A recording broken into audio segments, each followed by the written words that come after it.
Good morning, everybody, and welcome back to the Engine Builder Show. Our topic for today is why knowing your numbers is critical to your long term business success. If you like the sound of that, sit back, relax, and enjoy the show.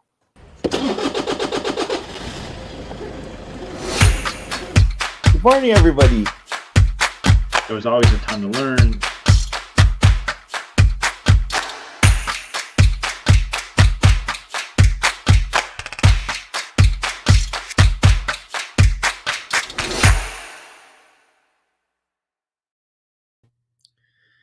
Good morning, everyone. Hope you're doing well and having a successful April so far. We are almost 1 month into the second quarter, which is exciting. And I am in Northeast Ohio, and someday it will be spring here and not be raining and snowing and doing all the crazy things it's been doing. And hopefully you are somewhere warm and sunny. But whenever you tune in or get to watch this, I appreciate you taking time to tune in. And just like Jethro said, we're going to talk about why it's really, really important to understand your numbers and how it is really critical to long-term business success. This is not something that I understood when I was an entrepreneur in my teens and in my 20s, my early 20s. It wasn't until my later 20s, until I was like 28, 29 and into 30 that I really started to understand how crucial it was to understand your numbers across the business, not just your financial numbers, but just, numbers in general. And specifically, one of the areas that I know people struggle a lot is understanding their financial numbers.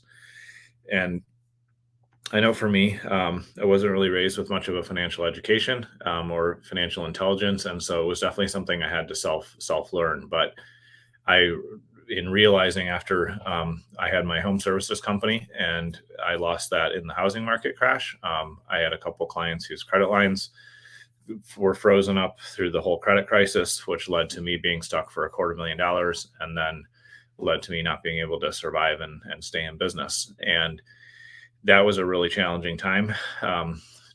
Learned a ton. It was super difficult, but it was also really valuable because it taught me that because I didn't understand my profit margins, I really didn't know where the business was at and if it was healthy. And I was also just not really intentional about how I manage my money and how I was proactive in planning for how to use my money.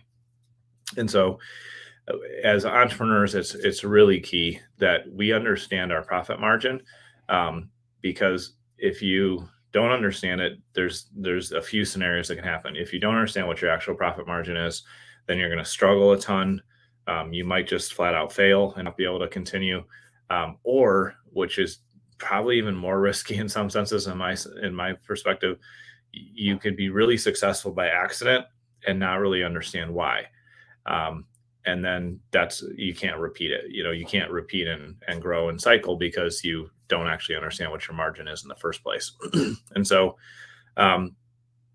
understanding, what your actual profit margin is absolutely key. And there's some excellent resources out there around this. Profit First is an excellent book by Mike Michalowicz. That's a good starting place if you have no, kind of financial model. There's a lot of different tools out there. And what's important is that you take full ownership of saying, I'm going to understand the financials of my business. I'm going to understand why I am where I am. And I'm going to get outside input and figure out, how to solve this. A good CPA is something that I believe every entrepreneur should have in their corner. And they're also someone that can tell you, these are the margins that we see in your type of business. And these are the things where you should target to be at this profit margin or higher. Because as much as I wish, running a business was just about doing the parts that were fun and that you like, and like building the products or delivering the services or doing all of that, running a business is equally, equally important when we're running our business to make sure that we really understand our numbers. And so if you don't have a firm grasp on what your profit margin is, then that's the first thing I would look at, because often in our head, we think, I'll just mark this up, or I'll add a little here, or we do some simple pricing and we're not looking at the macro level of our business. So that's the first thing to take a look at. The other thing to really pay attention to from a numbers perspective is understanding what effort, what time, what resources are required to generate sales and generate revenue for yourself. When you're starting out, often this is figuring out, okay, I need to spend 8 hours a week between prospecting and sales and, going to networking meetings or, cold calling people or whatever your method of outreach is. In the beginning, it's you figuring out, how do I measure and allocate my time towards growing the business? And once you figure out a cycle and a pattern that works, then you can repeat it. Early on, and we still do a lot of cold outreach, but I would say between when my business was like just over six figures, into the mid six figures, so like 100 to 500,000. All of that revenue came from cold outreach, and I was sending cold emails. We were doing cold calls, and I knew that essentially for every 100 cold emails, and for every 100 cold calls that would go after we would call the same people that we had cold emailed, I knew that I could get 4 appointments out of that. I could get 4% people to respond to me, and then I could get 1 to 2% to become a customer. So those were numbers that I knew, and I knew if I just repeated that process consistently, then I could scale the business, and that's how we scaled the business.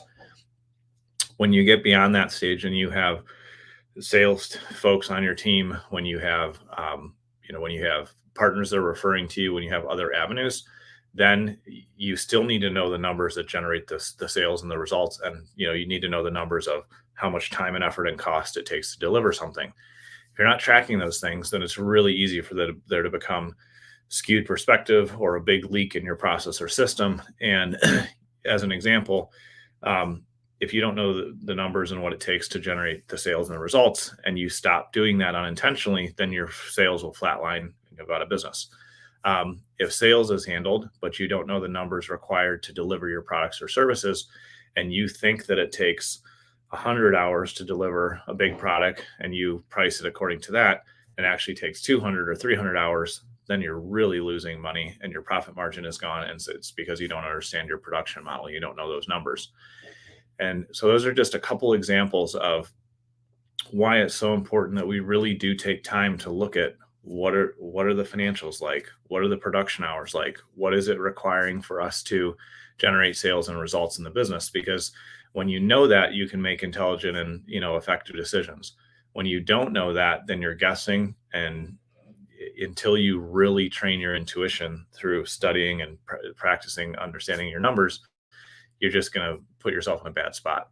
So there's a couple things that I do that I'd recommend. I know this is a little bit general today, because I can't speak to your specific business, but there's a couple things that I do that help me really stay on top of the financials and the numbers, and help me know where the business is at.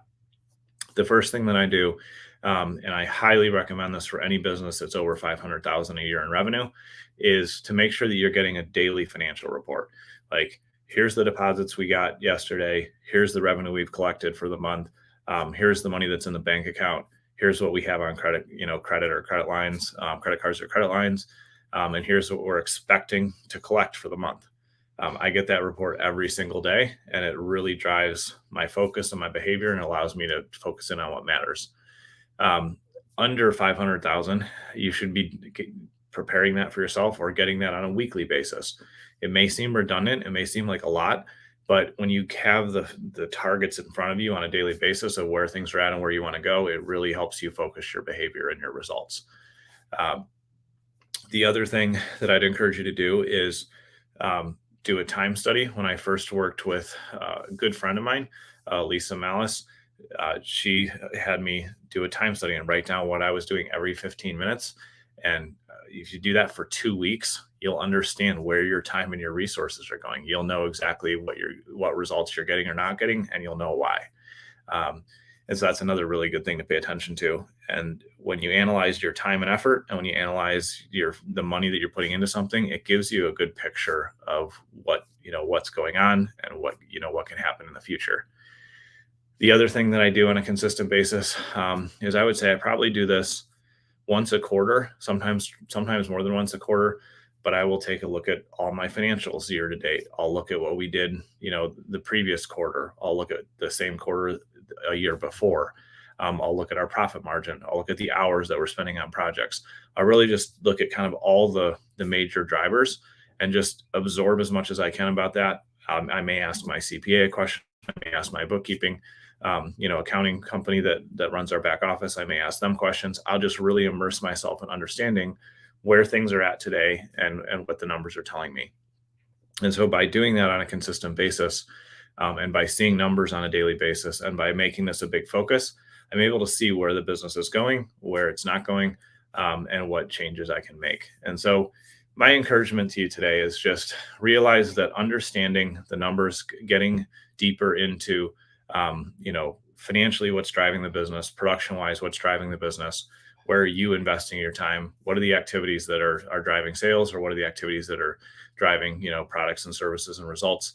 And then looking at something on a daily basis, weekly basis, and even a quarterly basis as well. When you just start to create that habit of studying the metrics, the numbers, and the stats of your business, it will help you make better decisions, and you'll have a good firm grasp of where you are and where you're going. So I hope that's useful to you today. If you have any questions on that, let me know, and I can share some resources. And we look forward to seeing you on the show tomorrow.